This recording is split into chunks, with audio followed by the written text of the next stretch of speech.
ஆண்டவராகிய இயேசு கிறிஸ்துவின் நாமத்தில் உங்கள் அனைவருக்கும் அன்பான வாழ்த்துக்கள். சனிக்கிழமை காலையில் நீங்கள் சுகமாயிருப்பீர்களாக, மனரம்யமாயிருப்பீர்களாக. எதிர்காலத்தை குறித்த நம்பிக்கையோடும் எதிர்பார்ப்போடும் காத்திருக்க கர்த்தர் நமக்கு ஒத்தாசை பண்ணுவாராக. இந்த காலையில் நீங்கள் சுகமாயிருப்பீர்களாக, மனரம்யமாயிருப்பீர்களாக. நாளை ஞாயிற்றுக்கிழமை ஆராதனைக்கென்று இப்பொழுதிருந்தே ஆயத்தமாகுங்கள். கர்த்தர் உங்களுக்கு ஒத்தாசை பண்ணுவாராக. மிகவும் பழக்கமான பரிச்சயமான வேத புத்தகத்தில் மிக விசேஷமாக கருதப்படுகிறதான ஒரு வேத பகுதியை இன்றைக்கு நான் உங்களுக்கு வாசிக்கிறேன். யோவானுக்கு எழுதின சுவிசேஷம் 15ஆம் அதிகாரம் 5ஆம் வசனம். நான் திராட்சை செடி, நானே திராட்சை செடி, நீங்கள் கொடிகள்.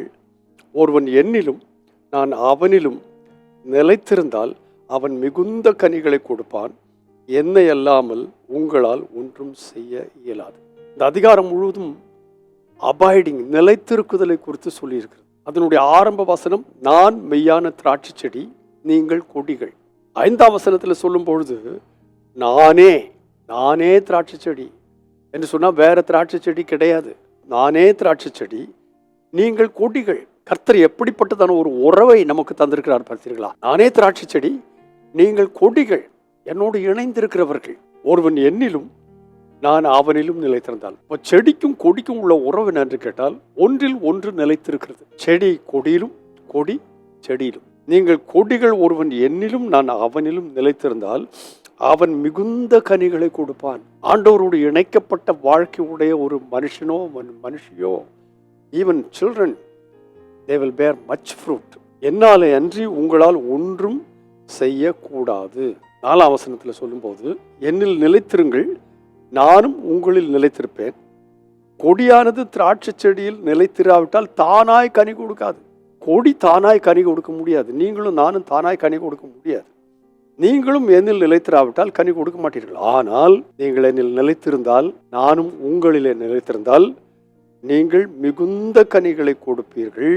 என்னை அல்லாமல் உங்களால் ஒன்றும் செய்யக்கூடாது. ஸோ நாம் வந்திருக்கிற காலம் எப்படிப்பட்ட காலம் என்று கேட்டால், கனி கொடுக்கிற காலம். அதுவும் கொஞ்சம் அங்கே கொஞ்சம் இங்கே கொஞ்சம் அப்படி கிடையாது. மிகுந்த கனிகளை கொடுக்கணும். நம்முடைய வாழ்க்கை கனி கொடுக்கிற வாழ்க்கையாய் மாறணும். மற்றவர்களுக்கு பிரயோஜனம் உள்ள வாழ்க்கையாய் மாறணும். மற்றவர்களை ஆசீர்வதிக்கிற வாழ்க்கையாய், மற்றவர்களுக்கு சந்தோஷத்தை கொடுக்கிற வாழ்க்கையாய் அது மாறணும். அதற்கு ஒரே ஒரு வழி, திராட்சை செடியாக்கிய கர்த்தருக்குள் நிலைத்திருக்குதல். நானே திராட்சை செடி, நீங்கள் கொடிகள். ஒருவன் என்னிலும் நான் அவனிலும் நிலைத்திருந்தால் அவன் மிகுந்த கனிகளை கொடுப்பான். இந்த சனிக்கிழமை காலையில மிகுந்த கனிகளை கொடுக்க கர்த்தர் நமக்கு உதவி செய்வாராக. போகிற இடங்களிலெல்லாம் ஆண்டவரை வெளிப்படுத்துங்கள். பேச்சிலே, செயலிலே, பார்வையிலே, எந்த காரியத்திலானாலும் அவரை வெளிப்படுத்த கர்த்தர் நமக்கு உதவி செய்வாராக. மிகுந்த கனிகள். இந்த அதிகாரம் முழுசு நீங்க வாசித்தீங்களானா மிகுந்த அழகான ஒரு வாசனம். 16ஆம் வசனத்தில் வரும்போது என்ன சொல்லியிருக்கீங்க கேட்டால், நீங்கள் என்னை தெரிந்து கொள்ளவில்லை, நான் உங்களை தெரிந்து கொண்டேன். எதற்காக தெரிந்து கொண்டேன்? நீங்கள் போய் கனி கொடுக்கும்படியாகும், உங்கள் கனிகள் நிலைத்திருக்கும்படியாகும் நான் உங்களை ஏற்படுத்தினேன். அப்படினால் கனி கொடுக்கிறது மாத்திரமல்ல, அந்த கனி நம்மிலே நிலைத்திருக்கத்தக்கதாக தேவன் நம்மை ஏற்படுத்தி இருக்கிறார். அதை இந்த நாளிலே அனுபவபூர்வமாய் பெற்றுக்கொள்ள தேவனாய் கர்த்தர் நமக்கு ஒத்தாசை பண்ணுவாராக. பரிசுத்த பிதாவே, இயேசு கிறிஸ்துவின் நாமத்தில் இந்த நாளிலே தந்த வார்த்தைகளுக்காய் நன்றி. உம்மோடு இணைக்கப்பட்டவர்களாய், நீர் எங்களிலும் நாங்கள் உம்மிலும் நிலைத்திருக்கிறவர்களாய், மிகுந்த கனிகளை கொடுக்கிறவர்களாய் காணப்பட இந்த நாளிலே எனக்கும் எங்களுக்கும் ஒத்தாசை.